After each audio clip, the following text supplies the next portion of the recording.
Samarinda.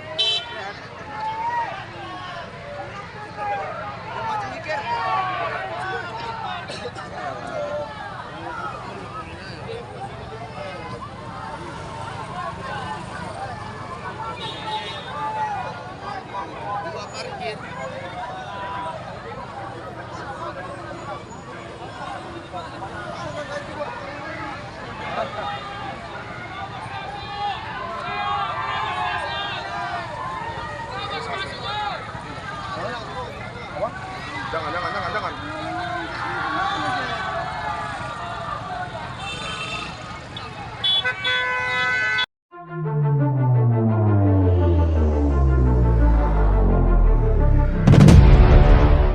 Selamat malam Kak. Kak, boleh ceritain soal kronologi aksi yang ada di Universitas Prima kemarin Kak?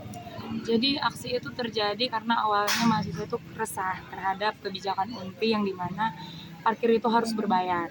Dalam parkir itu ada ketentuan-ketentuan yang menurut mahasiswa itu tidak masuk di akal. Jadi ketika hal itu terjadi, saya menggelar diskusi dan di mana diskusi itu berlangsung dengan lancar.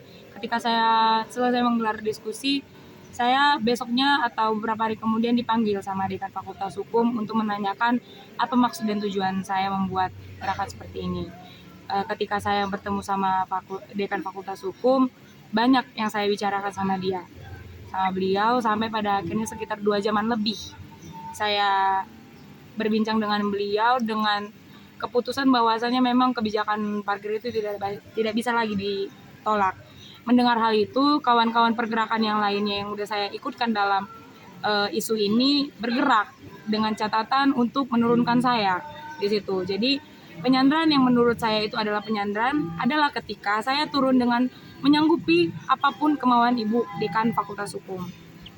Nah, untuk selanjutnya tuh Kak, apakah ada intimidasi atau pengancaman terhadap mahasiswa UNPRI Kak? Ada.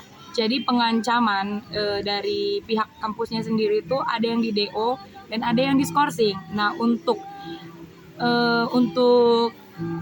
mahasiswa yang udah mendapatkan surat drop out itu ada saya sendiri, ada Sarina Fine selaku Wakombit Sarina Gemeni Komisariat UNPRI, dan ada yang namanya Kevin Padang dari Fakultas Pertanian, mahasiswa Fakultas Pertanian, dan yang lainnya masih terancam, tapi terancam skorsing dan terancam beasiswa namun belum memiliki surat atas keputusan itu, atas ancaman itu.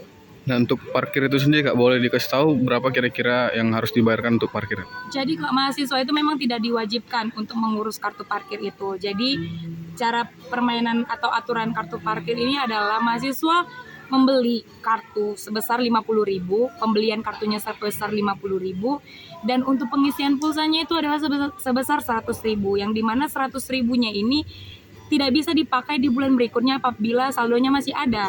Artinya dalam bahasa lain, setiap setahun atau setiap sekali sebulan mahasiswa wajib mengeluarkan 100.000 per bulannya. Kalau misalnya ditotalkan dalam per tahun, mahasiswa sudah mengeluarkan sebesar 1.200.000. Itu kalau misalnya mahasiswa mengurus kartu tersebut.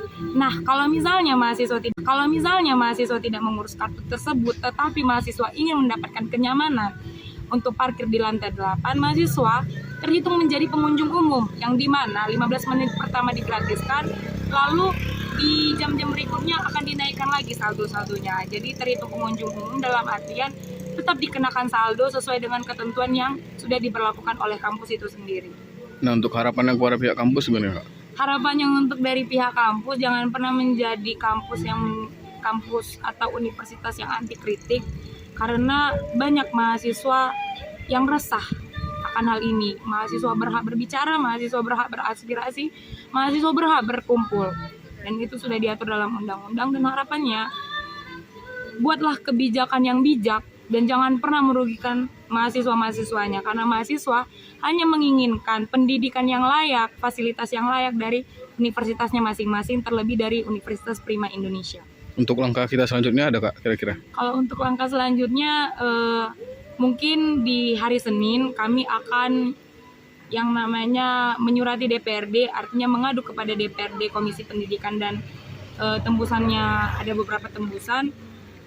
Dan untuk di hari Selasa kita akan mengadakan aksi karena menurut saya selaku Komisaris Gemini Komisariat Unpri yang dimana menjadi pelopor akan isu ini, di hari Selasa Gemini Unpri sejajaran Kota Medan akan menggelar aksi besar-besaran di depan kampus Universitas Prima Indonesia. Tuntutannya sama masih ya? Tuntutannya sama, tetapi ini karena untuk memperjuangkan korban-korban yang menjadi mendapatkan ancaman DO dan sudah mendapatkan DO, dan korban-korban yang mendapatkan ancaman skorsing dan pencabutan beasiswa. Untuk nama kita siapa, Kak? Nama saya Ria Anglina Syaputri Sitorus.